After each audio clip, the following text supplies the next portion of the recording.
No niin, nyt olisi sitten sadonkorjuun aika ja olkipesät on tossa kuumana käy ja kovaa lento on tällä hetkellä ja sokeriliemet on laitettu odotettavat valmiiksi ja sitten on toi ravistus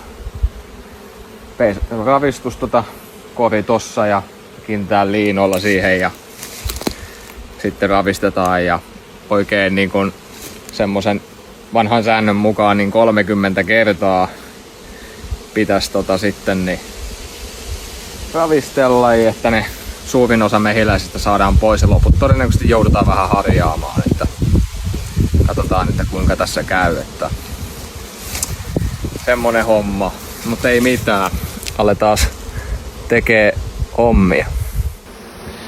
Sitten kun kennot on kerätty, niin sitten laitetaan tommonen verkko siihen päälle, ettei ne tipu heti kun mä käännän ton skepin niin olkipesän niin toisinpäin.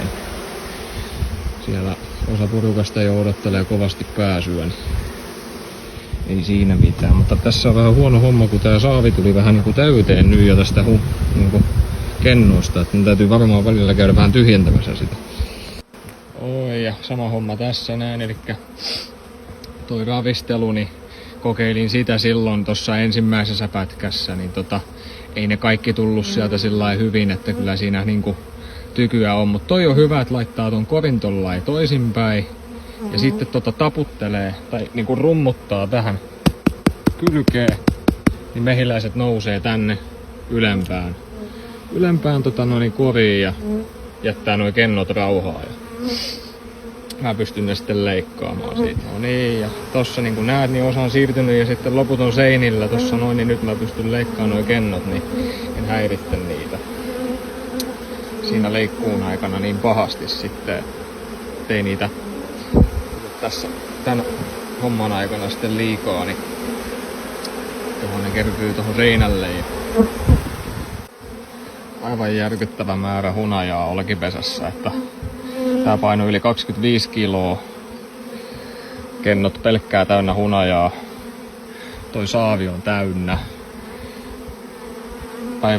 Aivan järjetön määrä. No niin, ja sitten nyt kun on laitettu otettu kennot pois, niin sitten laitetaan uudet tommoset tukikepit sinne ja mehiläiset rakentaa sitten uudet kennot tossa noin reippaasti viikon sisään, kun sokerit annetaan.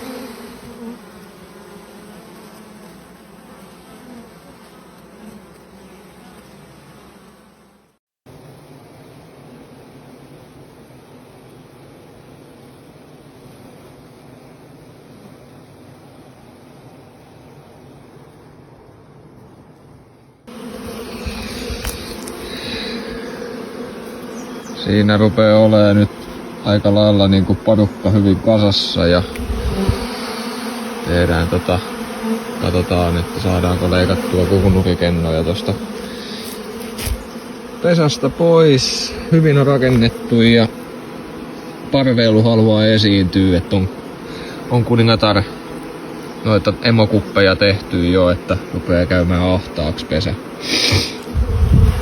Lento on hyvällä mallilla ja sun muuta, että ei tässä sen kummempaa kuin koittaa tehdä jauke.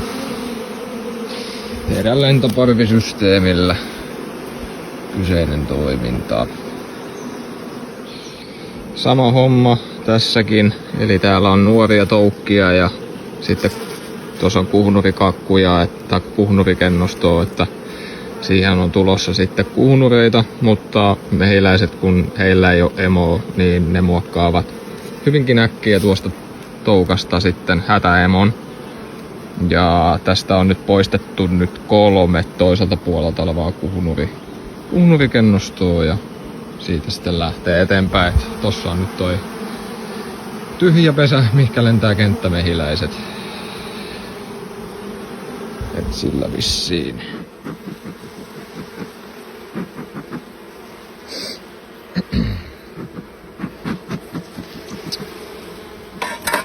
Kuhnuvikakkuja siinä näyttäisi olevan hyvin ja siinäkin on tulossa sitten tätä taas uutta kuhnuvikehää, tai kakkua siis.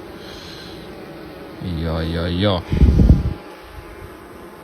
Kovasti on uutta kennostoa rakennettu, että hyvältä näyttää. Vahvoja ovat molemmat pesät ja jakautumiskunnossa, ettei sen puoleen.